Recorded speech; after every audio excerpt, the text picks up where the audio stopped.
So think about this.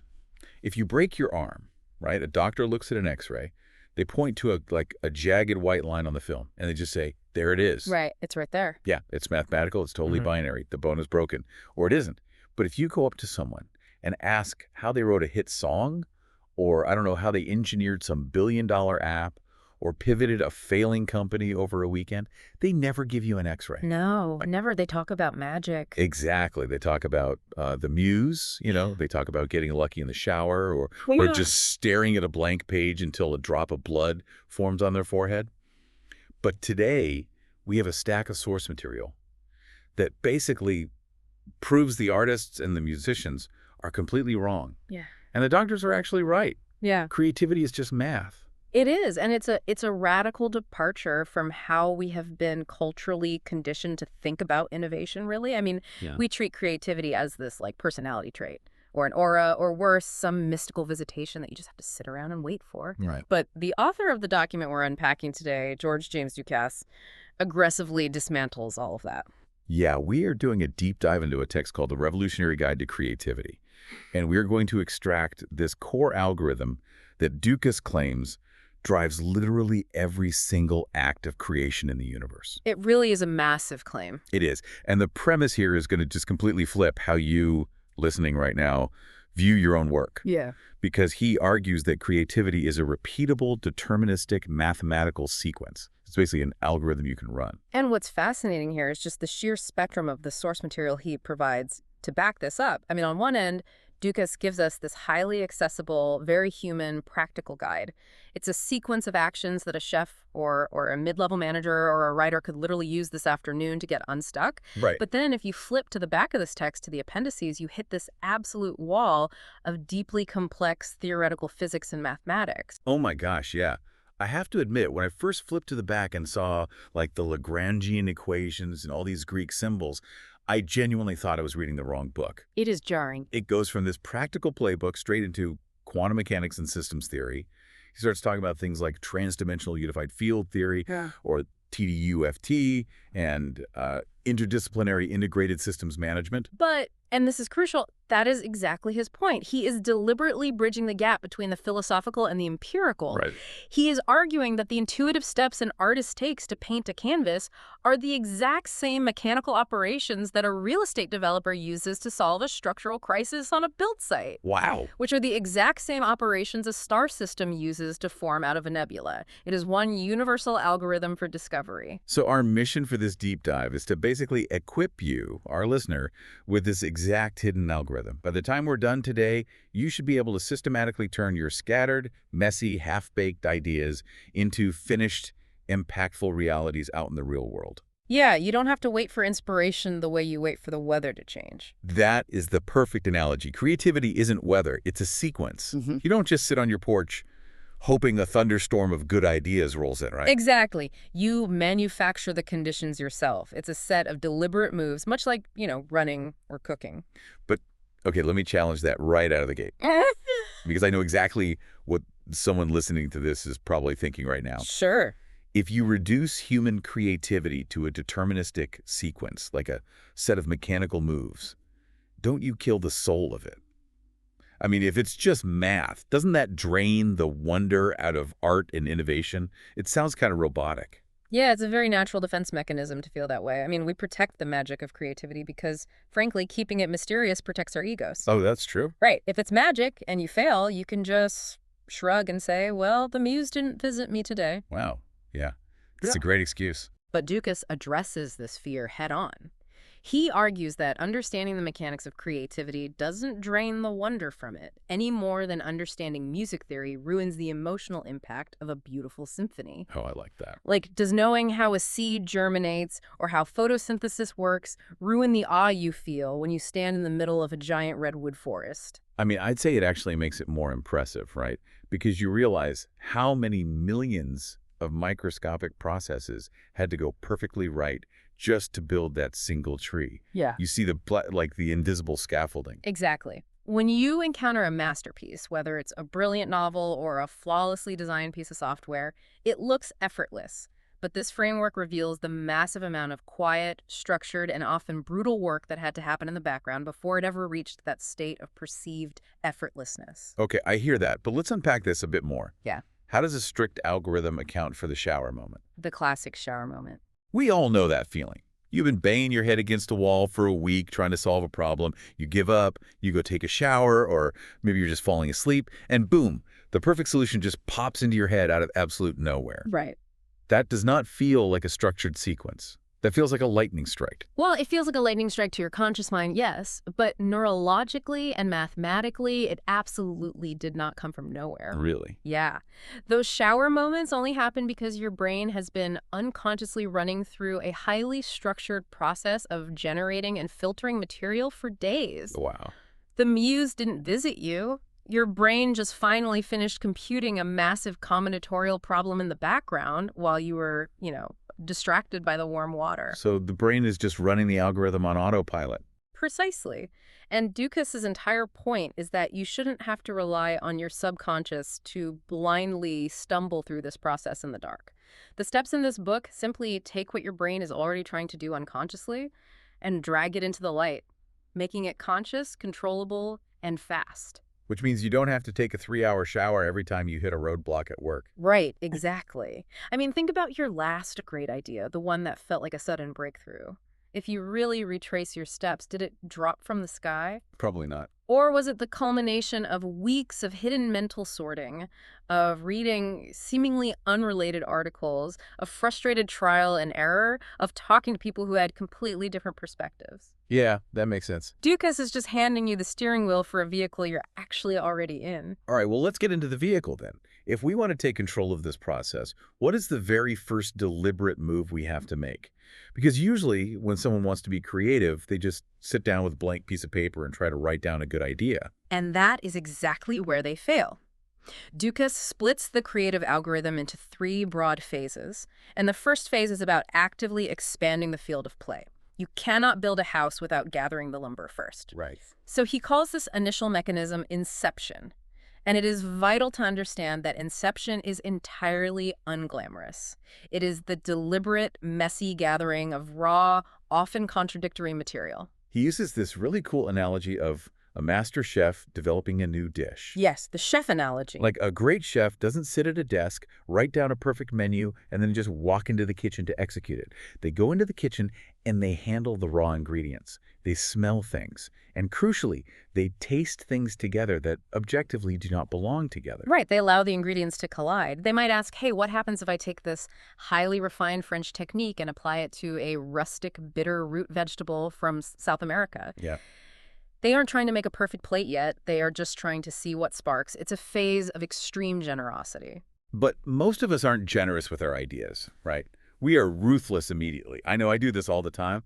I'll have a thought for a project, and before the thought has even fully formed in my head, a little voice says, no, that's stupid. It costs too much. Your boss will hate it. And I just kill it in 3 seconds. Which is the death of the algorithm.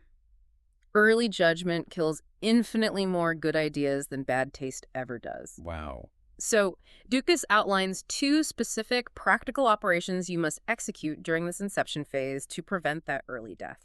And they are combination and separation. Okay, let's break those down. So combination is exactly what the chef is doing. You force 2 completely unrelated concepts to occupy the same space just to observe the friction. Okay. Like, what happens if you combine the logistics of a fast food drive-through with the intake process of an emergency room? Oh, wow. I mean, you probably get a highly efficient triage system. Exactly. And then the second operation is separation. This is taking something deeply familiar and violently pulling it apart into its base components, freeing those pieces from the assumption that they have to stay attached. So instead of looking at a bicycle and just seeing a mode of transportation, you mentally detach the chain, the gears, the rubber tires, and you ask, what else could this tension metal chain be used for? You kind of just strip the identity away from the object. Yes, you strip the identity. And to force your brain to actually do this, rather than just pretending to do it, Dukas prescribes a very specific, somewhat painful exercise. The 15 ideas thing. Exactly. Whatever problem you're trying to solve, you must write down 15 distinct possible directions or solutions. Not 3, not 5, 15. And having tried this myself, I can tell you it is agonizing. Because the first 5 are incredibly obvious. They are the solutions everyone in your industry has already thought of. They are totally safe. Right. Then you get to ideas 6 through 10. Yeah, and those stretch you a bit. You start getting a little weird, maybe a little impractical. But you're still basically relying on your existing mental models. Sure. But getting from idea 11 to idea 15, it literally feels like your brain is sweating. Because it is. You have exhausted all your inherited knowledge. To get to idea 15, you are forced to break your own paradigm. Sure. I have to write down things that sound absurd, contradictory, or borderline offensive to your industry standards. But Dukas argues that the actual magic, the genuine structural breakthrough, almost always lives in ideas 12 through 15. That's wild. But you cannot teleport to idea 14. You must wade through the mess of the first 13 to get there. You have to empty the tank of the obvious stuff first. And the rule is you just write it all down. The piece of paper doesn't need to be impressed by your genius. No, not at all. Its only job is to act as external storage so your brain doesn't have to hold all 15 variables at once. But once you have this giant, chaotic pile of raw material, you have to do something with it. You can't just stare at a list forever. Which is why the algorithm immediately forces a transition into the next step. Visualization. Making the invisible visible, and more importantly, testable. Because an idea that only exists in your head is a liar. It feels perfect in your imagination because your imagination automatically paves over all the potholes. Precisely. In your mind, the new software interface you're drinking up is incredibly intuitive. The novel you're writing has perfect pacing. But visualization forces the idea out of the safety of your mind and into a physical form where it can actually be argued with. And he is adamant that this is not an artistic endeavor. Like if you were an architect, obviously you draw the building. Right. But if you were a logistics manager, visualization might mean organizing a rough spreadsheet. If you're a writer, it's writing a terrible, clunky 3-sentence summary of the scene. The standard of visualization is not beauty. The standard is, can a stranger look at this and roughly understand the mechanics of what you are proposing? Yeah, the goal here is cheap failure. When you take that perfectly proportioned room in your head and you actually sketch it out on a napkin, you instantly realize the door hits the bed. Yeah.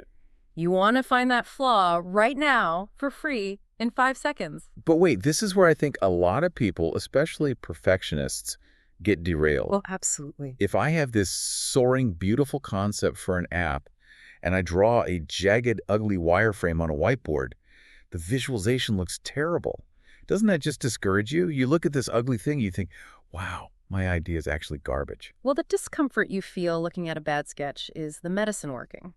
You are supposed to feel vulnerable. Oh, really? Yes. A vague verbal description of an idea allows you to hide its weaknesses. You say, oh, it'll be a seamless user experience. That means nothing.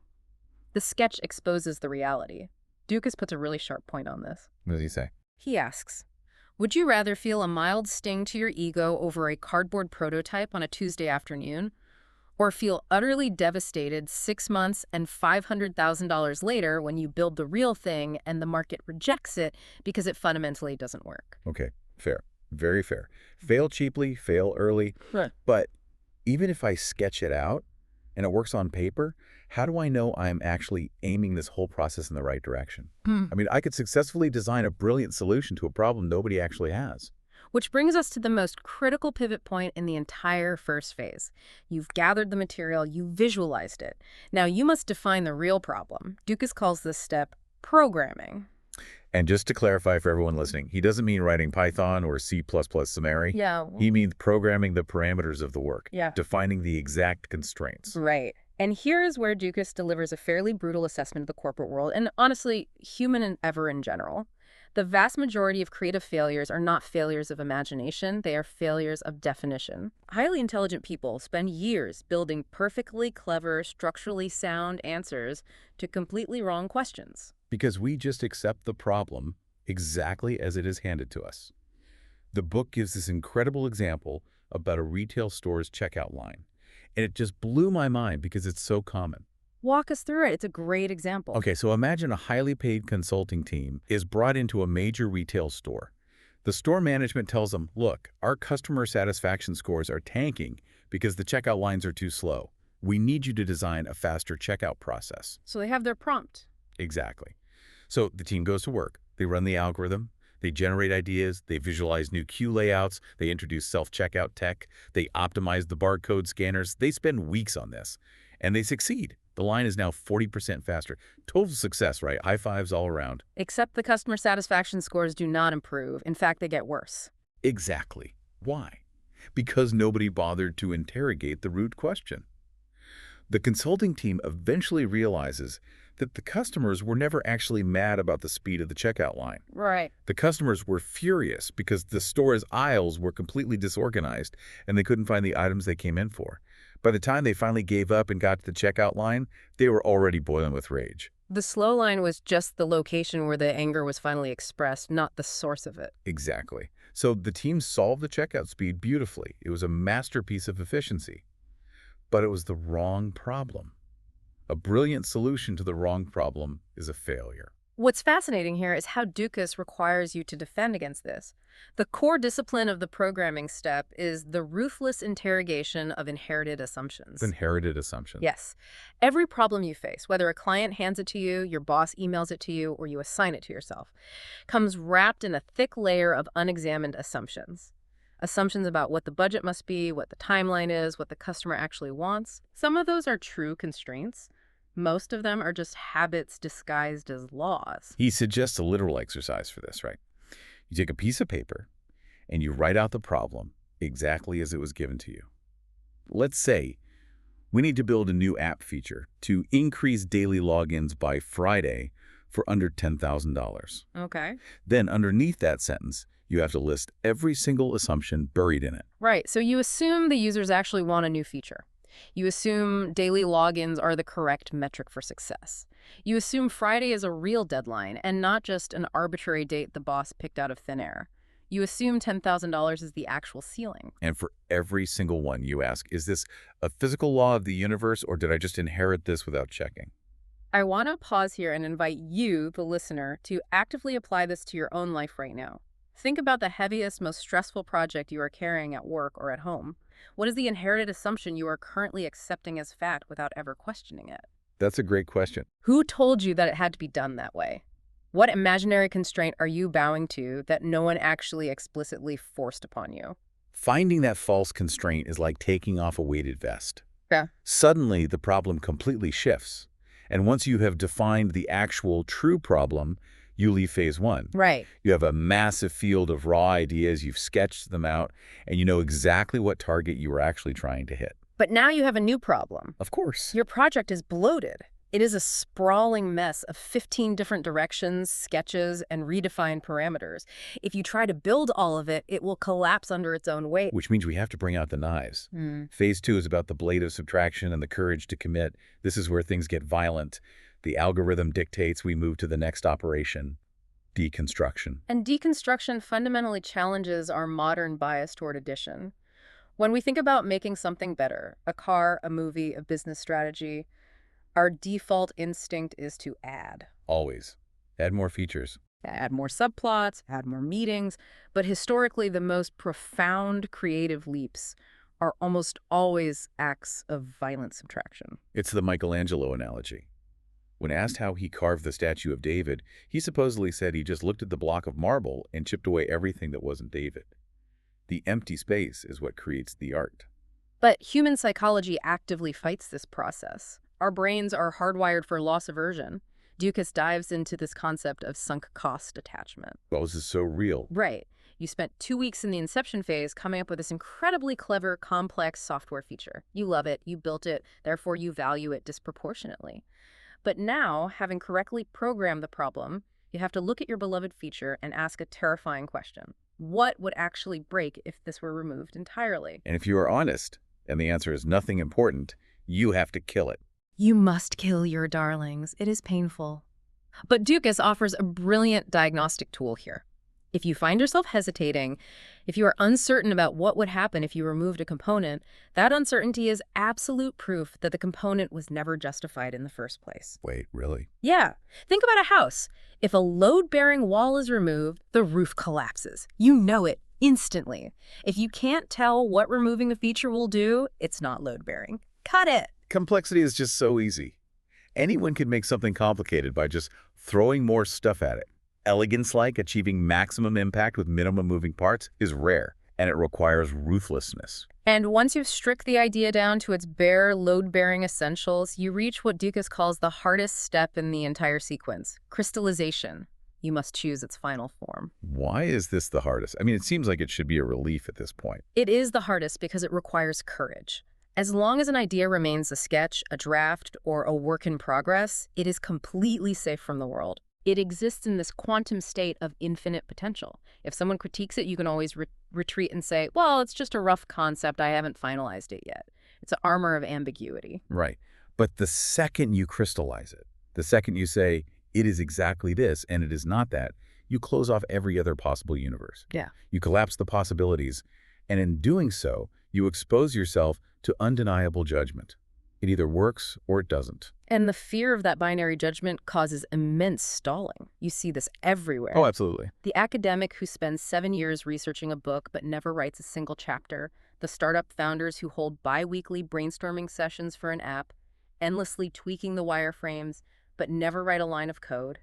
Dukas diagnoses this perfectly. They are mistaking activity for progress. They think they're being responsible. We are just doing thorough due diligence. But they aren't. Dukas gives a clear warning sign for when you have crossed the line from responsible exploration into cowardice. When your continued exploration stops producing genuinely new, paradigm-shifting information, and you find yourself merely rearranging the furniture of what you already know, you are hiding. Wow. The algorithm dictates that you must stop researching and crystallize. You must commit to a singular shape. And once it has a shape, it needs an owner. Which brings us to the final step of phase 2, responsibility. You have to give the idea a home in the real world. An idea without an owner will die quietly in the corner of a boardroom.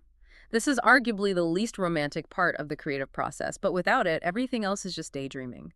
The idea must stop belonging to the ethereal muse and start belonging to real people bound by the laws of physics and economics. Dukas says you must explicitly answer 3 questions to pass this stage. Who owns this? What will it actually cost? And by when does it need to exist? And he is ruthless about the answers. Yeah, he is.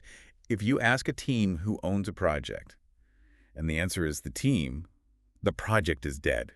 Shared responsibility is no responsibility. If the cost is, we'll figure it out, it's dead. If the deadline is soon, it's dead. Now, I anticipate you might want to push back on this, because to a lot of traditionally creative people, writers, designers, artists, this sounds like a corporate straitjacket. That is exactly what I was going to say. This sounds like standard, dry project management. Assign a budget, assign a deadline, track it in Jira. Yeah. Why is this considered a vital part of a creative framework? Doesn't enforcing rigid budgets and hard deadlines suffocate creativity? It just boxes you in. It is the exact opposite. Dukas argues forcefully that constraints do not limit creativity. Constraints give creativity its actual shape. There is a quote in this section that I think should be framed on every wall. A river without banks isn't more free, it's a swamp. Oh, wow. Yeah. River without banks is a swamp. Think about it. Water without boundaries just spreads out, stagnates, and goes nowhere. The pressure of a hard deadline, the uncompromising reality of a tight budget, these are the banks of the river. They are what force the water to concentrate its energy and flow with massive force and direction. That makes total sense. If you have infinite time and infinite money, you don't need to be creative. You just brute force your way to an answer. True creativity is born from the friction against a constraint. Accountability is the only bridge that exists between a dream and a shipped reality. That completely flips the script. The deadline isn't the enemy of the art. The deadline is the vessel that holds the art. So we have a crystallized idea, we have a budget, a singular owner, and a hard deadline. The banks of the river are set, the water is ready to flow. Yes. This launches us into phase 3, velocity and release. How do we get this thing over the finish line without destroying it or ourselves in the process? The first operation of phase 3 is the cycle. And the guiding philosophy here is momentum over perfection. Dukas states a universal, inescapable law of creative work. The first version of anything you make is going to be worse than the 5th version, always. Which is really hard for the ego to accept. We want the first draft to be genius. But it won't be. So the true skill of a creator isn't in magically conjuring a perfect first draft. The skill is in cycling through the iterations. Generate, shape, cut, commit. So incredibly fast that the 5th polished version can exist before your audience, your boss, or the market loses patience. You have to expose a rough version early rather than a polished version late. because every time you run the cycle, you aren't starting from scratch anymore. The terrain is known. You are just refining. And as you run these cycles faster and faster, you inevitably start to notice friction. You realize you are doing certain mechanical tasks over and over again, which triggers the next step. System momentum, letting machines and systems carry the dead weight. This is where we get into automation, delegation, and building templates. And again, this triggers a lot of purity tests among creatives. Enormous fear. People believe that if they automate parts of their creative process, they are diluting their authenticity, that it's somehow cheating. Right. But Dukas destroyed that argument. He points out that a 3-star Michelin chef does not hand grind the exact same basic black pepper and salt blend every single night during service. No, they don't. They make a massive batch, or they use a high-quality pre-made base, because grinding salt isn't where their genius lies. Their genius is in the final balance of the sauce. Exactly. A professional writer doesn't reinvent the formatting of a screenplay every time they open their laptop. They use a template. A structural engineer doesn't calculate the load-bearing capacity of steel by hand on a chalkboard. They use software. Doing repetitive tasks by hand isn't a sign of dedication. It is a massive drain on your finite cognitive attention. You want to offload all the predictable structural stuff to systems, AI, or assistants, precisely so your human brain can focus 100% of its energy on the tiny margin of the problem that actually requires taste, judgment, and emotional resonance. System momentum buys you the cognitive space to be truly creative where it actually matters. Which brings us to the final hurdle, the end of the human algorithm. Step 9, product, finishing what you start. And this addresses what Dukas calls the quiet failure mode. It's the tragedy of the endlessly tinkered project. The novel that has been rewritten for 10 years. Yes. The startup product that is always just one more feature away from launching. It is the fear of crystallization returning at the very end. The only way to defeat this final boss, so to speak, is to define what done means in advance. Before you even begin the final polish, you must write down the exact objective standard that counts as complete. And when the project hits that standard, you must stop touching it. But practically, how do you actually do that? Because when I'm working on something, say tweaking the color grading on a video or rewriting an intro for the 10th time, it genuinely feels like I'm improving it. How do you tell the difference between genuine improvement and anxious tinkering? It's a razor-thin line, but the pre-written definition of done is your only compass. Dukas argues that genuine improvement moves the work tangibly closer to that predefined standard. Anxious tinkering is what happens after the standard is met, driven entirely by your psychological fear of letting the work leave your protective custody. If the software meets all the launch requirements, and you are still delaying the launch to redesign the settings menu icon, you are not acting out of rigor. You are acting out of fear. You are stalling because once it ships, people will judge it. I want to stop and point this directly at you, the listener. We all do this. What is the project in your life right now that you are endlessly polishing? What are you tweaking for the 5th time, convincing yourself that you're just maintaining high standards, when the reality is you're just terrified of releasing it to the world? It takes immense courage to let the algorithm finish. Because once you ship it, you are at the mercy of a world that owes you nothing. But keeping it hidden in your notebook forever guarantees it will never matter. You have to release it. Okay, take a breath. That is the 9-step human sequence. Inception, visualization, programming, deconstruction, crystallization, responsibility, cycle, system, momentum, product. If we stop the deep dive right here, it would be an incredible masterclass in practical execution. You would. But we are not stopping. Because here's where the source material takes a hard left turn into the stratosphere. Dukas doesn't just offer these 9 steps as good psychological advice. In the appendices, he pulls back the curtain and reveals that these steps are just the user interface. They are the surface layer of a literal mathematical framework of the physical universe. This transition in the text is jarring, but it's brilliant. He moves from self-help into theoretical physics. Dukas introduces a concept he calls TDUFT, Trans-Dimensional Unified Field Theory. Right. He's making a very bold claim here. Creativity is not a psychological phenomenon. It is an operator-based physical mechanism. It is the mathematical collapse of a multi-path projection space into a stable output. I promise we were going to look under the hood, so let's get our hands dirty with the math. Dukas takes all 9 of those human steps we just talked about, and he compresses them into a single, elegant baseline equation. O star equals C of P of O. Let me say that again. O star equals C of P of O. Let's break that equation down piece by piece, because once you understand the variables, you really do see the entire world differently. Okay, lay it on me. All right, O is the raw material. It is the starting state, what he calls the upstream operator. In the human steps, this is inception, the messy ingredients. Got it. P represents the projection space. When you apply P to O, you get P of O. This is the cloud of all possible combinations, mutations, and constructions of that raw material.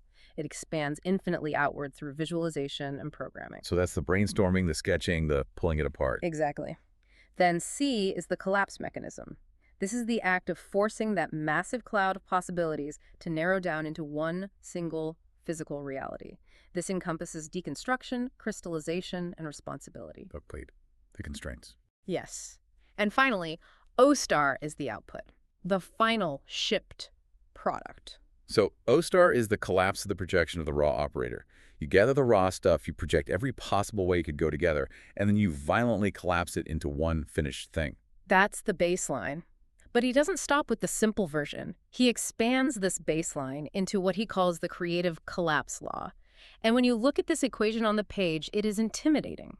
There are brackets, Greek symbols, argument functions, but the logic underneath it is profoundly beautiful. Okay, my brain is slightly melting, so let's translate this into plain English, variable by variable for the listener, because it actually makes perfect sense when you map it out. Let's start with kappa. Dukas defines this as residual tension. Correct. Residual tension is the delta, the gap between the idea you are proposing and the actual problem that exists in reality.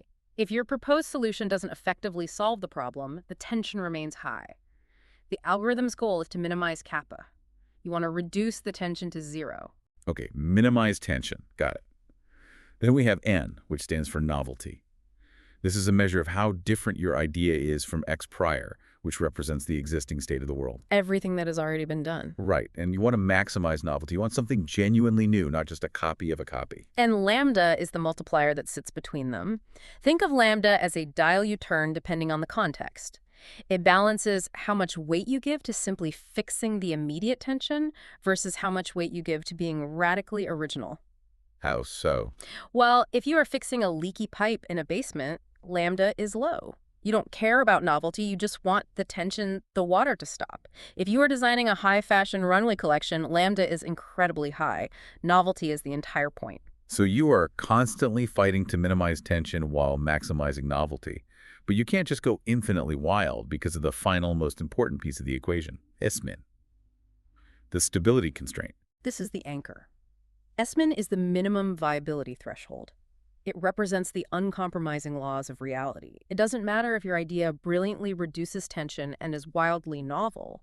If its structural stability falls below IISM, the idea disintegrates. So if the design violates the laws of thermodynamics, it fails. If it bankrupts the company to build, it fails. If it requires a deadline extension that the client won't give, it fails. It must be stable. Exactly. Let me try an analogy here to see if I'm fully grasping how these forces interact. It sounds exactly like stretching a rubber band between two fingers. Walk us through that. Okay, one finger is the problem you're trying to solve. That's the tension. And the other finger is pulling towards something totally new and never seen before. That's the novelty. As you pull your finger further and further away from the normal way of doing things to get more novelty, the rubber band stretches. The tension builds up. Right. You want to stretch it as far as possible from the center. But the rubber band itself has a physical breaking point. That breaking point is IISM. If you pull it too far, prioritizing novelty over structural integrity, the rubber band snaps. You get nothing. So the true creative breakthrough, the perfect O star, isn't in the middle. It is the exact mathematical point right before the snap. That is a phenomenal visualization. And what is staggering about Dukas's work is that he isn't offering this rubber band analogy as a cute metaphor. He is stating this as a falsifiable scientific prediction. Wait, meaning you can actually measure it. Yes. He argues that if you take domains where these variables can be quantified, such as analyzing millions of parameters in an artificial intelligence neural network, or analyzing the evolution of symbolic language corpora over centuries, you will find that genuine, lasting creative breakthroughs mathematically cluster precisely at that optimal edge. That's insane. They balance maximum tension reduction and maximum novelty right against the precipice of the stability frontier. He is proposing a unified physical law for how new, stable things come into existence in the universe. He even factors in geometry and time. He brings in the golden ratio, phi, and a temporal decay factor, psi. He argues that when an idea expands in the projection space, it naturally scales across a full lattice, meaning ideas naturally grow in structural complexity in a geometrically predictable way, like a fern unrolling or a nautilus shell expanding. And the collapse of that idea, the decision to finalize it, must be weighted by psi, which represents time compression, because the longer an idea exists in an uncollapsed projected state, the more energy it bleeds. Because you're just sitting on it. Exactly. You must collapse the decision quickly to reduce the risk of environmental degradation. In plain terms, if you wait too long to ship, the market moves, the funding dries up, or a competitor beats you.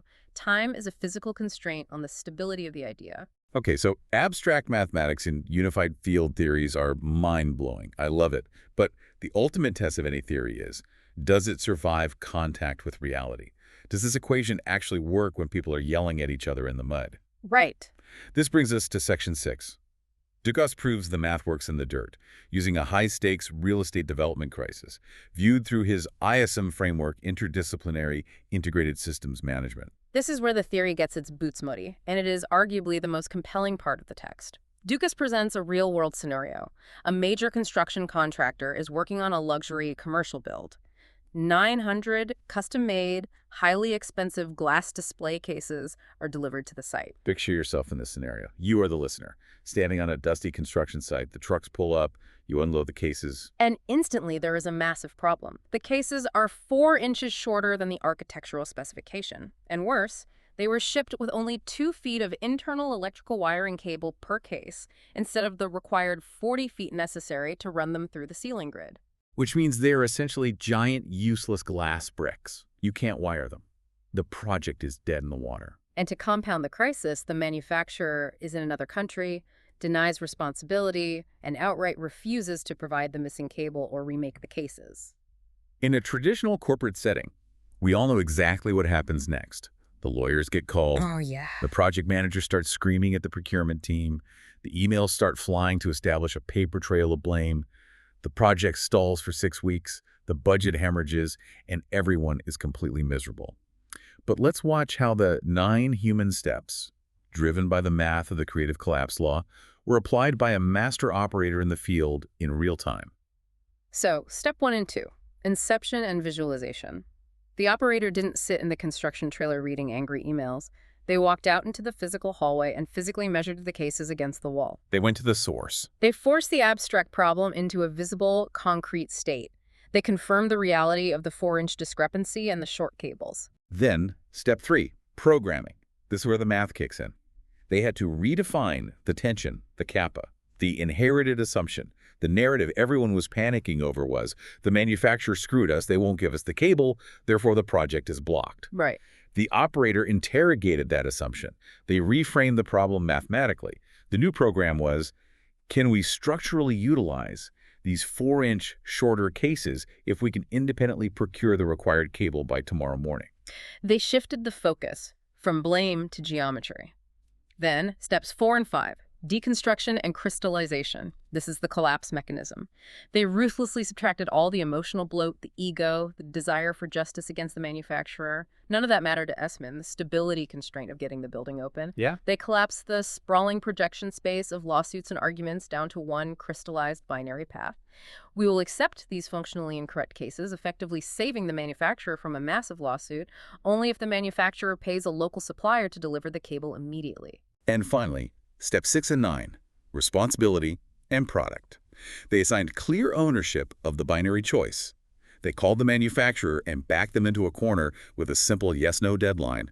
Pay for the local cable by 5 p.m., or the entire 900-unit shipment is rejected and left on the street. They removed all ambiguity. And the result? The manufacturer, faced with a binary collapse, paid for the local cable. It arrived the next morning. The cases, while slightly shorter, were installed.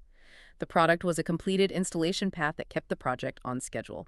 Okay, I read this case study 3 times because it is such a masterful display of leverage. But I have to put back here on behalf of the audience. Sure, go ahead. It's an incredible story of cutthroat crisis management. But it doesn't sound like creativity in the traditional sense. When I think of creativity, I think of painting a mural or writing a beautiful melody. Where is the art in threatening a glass manufacturer over electrical wire? Well, this is the paradigm shift Dukas is forcing us to make. If we connect this back to the mathematical framework under the IISM model, crisis management is applied creativity. It is what Dukas terms decision compression. Decision compression. Look at the formula again. You start with a sprawling, highly unstable, chaotic cloud of possibilities, in this case, a massive conflict involving delays, angry tradesmen, and impending lawsuits.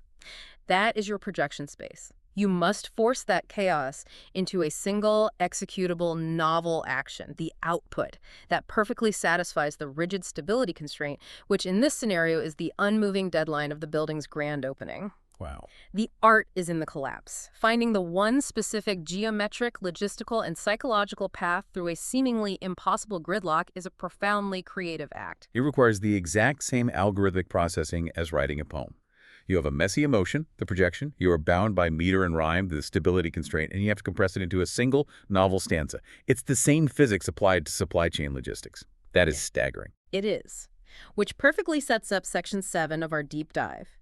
If this 9-step sequence, driven by this creative collapse law, is genuinely the universal mechanism for solving problems, why do the popular, widely taught corporate frameworks fail so spectacularly in that exact glass case scenario? Dukas goes scorched earth on the most beloved corporate methodologies here.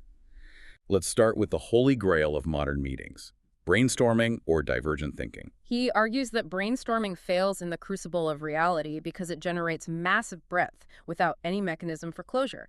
Think about the glass case crisis. You can bring the construction team into a room, hand out colorful sticky notes, and have a beautiful, non-judgmental brainstorming session with 50 ideas on the whiteboard. But you don't need 50 ideas. You need exactly one execution path by tomorrow morning. Brainstorming celebrates the expansion of the projection space, but completely lacks the collapse operator. Next, he critiques design thinking. Design thinking is heavily focused on deep empathy, charting user journeys, and gentle, iterative exploration. But as Dukas sharply points out, you cannot empathize with a glass case. No. Empathy mapping the feelings of the electrical wire will not install it in the ceiling. You don't need empathy in that moment. You need leverage, and you need a deadline. He also targets 6 thinking hats and mind mapping. These are fantastic tools for making sure everyone in a meeting feels heard and organizing a discussion. But discussion is not execution. A beautifully drawn mind map of the supply chain failure does not force the manufacturer to ship the cable. What Dukas has identified across all these popular systems is a massive execution gap. All of these frameworks, brainstorming, design thinking, mind mapping, are essentially just step 1 of his algorithm. Inception. Just the beginning. They are highly refined tools for expanding the projection space. But they stop there. They lack deconstruction. They lack crystallization. They abhor responsibility. Wait, is he saying brainstorming is fundamentally useless? Because I've been in brainstorms that definitely led to great projects. I don't want people to think they should never brainstorm again. No, he isn't saying it's useless. He is saying it is incomplete. Brainstorming is a vital, necessary part of the process. It is the expansion of the philatus, the generation of the operator space. You need it. But if your framework stops at brainstorming, you have nothing but potential energy. You have a charged battery with no wires connected to it. Dukas is warning us that if your personal or corporate creativity system doesn't have a built-in mandatory mechanism for ruthless subtraction and the assignment of singular ownership, it is a fatally flawed system that will only produce whiteboards full of sticky notes and zero shipped products. And to absolutely hammer this point home, he provides these historical proofs in the appendices. He takes the math equation and he lays it over the most effective historical figures. He argues that this instinct to compress, decide, and act, this exact algorithm, is exactly how people like Julius Caesar, Napoleon, Alexander the Great, and Alan Turing fundamentally operated. The Turing example is perhaps the most pure demonstration of the math. Let's look at Alan Turing cracking the Enigma code during World War II. Walk us through how the formula applies to Enigma, because that seems like pure mathematics anyway. It is. The Enigma machine had roughly 159 quintillion possible settings. That is an almost incomprehensibly massive projection space. Every day at midnight, the Germans reset the code. That is an absolute non-negotiable stability constraint time compression. Right. The British intelligence strategy before Turing was essentially brute force empathy. They were trying to guess the psychological habits of the German operators. They were drowning in the projection space, unable to minimize the tension. So what did Turing do? How did he run the collapse? Turing realized that a human mind could never manually compress 159 quintillion possibilities in 24 hours. He had to mathematically collapse the space. He built the bomb machine not to guess the right answer, but to rapidly deconstruct and eliminate the wrong answers by finding logical contradictions. He used the rigidity of the German messages, the fact that they always ended with Heil Hitler, as a known operator. He applied the machine to collapse the infinite projection space against that known operator, isolating the single novel path that didn't contradict itself. It was the absolute literal manifestation of minimizing kappa within the boundary of IISM. He built a machine to execute the creative collapse law. That is unbelievable. And he applies the exact same logic to military history. Julius Caesar crossing the Rubicon. Yes. For context, Caesar is standing at the border of Italy with his army. The Roman Senate is demanding he disband his forces. If he crosses the river, it is civil war. It is a highly unstable, chaotic cloud of political possibility. A massive projection space. Exactly. Most generals would have stalled. They would have held meetings. They would have sent endless envoys to negotiate, trying to keep all options open. But Caesar understood the physics of the situation. The longer he waited, the temporal decay factor, the weaker his political leverage became, and the more tension kappa built up. So what did he do? He ran the algorithm. He stripped away the endless political debates. Deconstruction. He committed to a singular physical form moving one legion across a shallow river. Crystallization. And he famously owned the consequences. Responsibility. The die is cast. He collapsed the entire political universe into a single footstep in the water. Dukas is showing us that history's greatest maneuvers, whether in mathematics or warfare, were intuitive executions of this exact algorithm. They didn't have the algebraic formula written down, but their brains were perfectly attuned to minimizing tension and maximizing novel action within the constraints of reality. Man, we have covered an immense, almost overwhelming amount of ground today. Let's try to synthesize this journey for you, the listener. We started by dismantling the comforting myth of the muse. We learned that creativity is not something that happens to you while you're standing in the shower. It is something you deliberately do. We walked through the human interface of the algorithm. We learned how to move from the messy, generous, non-judgmental stage of inception, where we gather the raw material. We learned the vital importance of making that material visible to expose its flaws. We learned how to interrogate our inherited assumptions to ensure we are actually programming the right problem. Then, we took the ruthless blade of deconstruction to our bloated ideas. We chipped away the stone.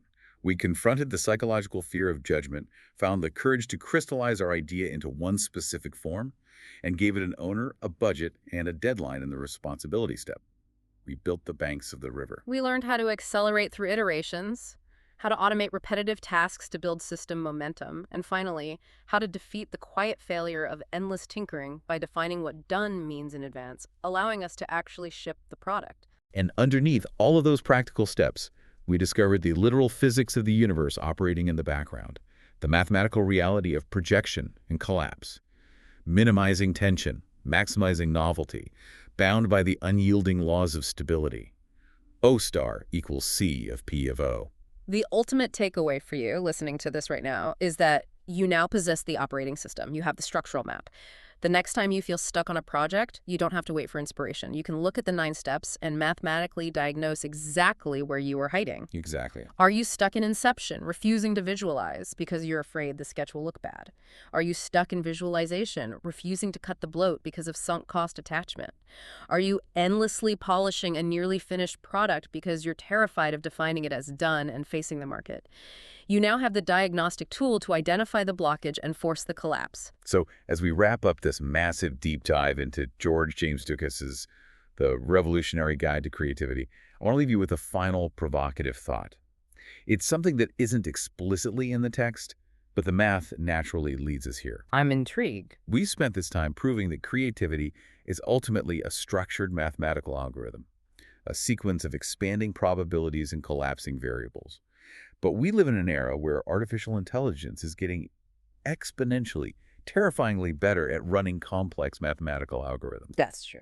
If an AI can generate a projection space of 1,000,000 ideas in 2 seconds, and if it can calculate the optimal tension to novelty collapse better and faster than a human brain ever could, what is the uniquely human role that remains? Are we just going to be replaced by machines running Ducas's equation? That's a heavy question. Perhaps our true genius, going forward, isn't in running the algorithm to generate the solutions at all.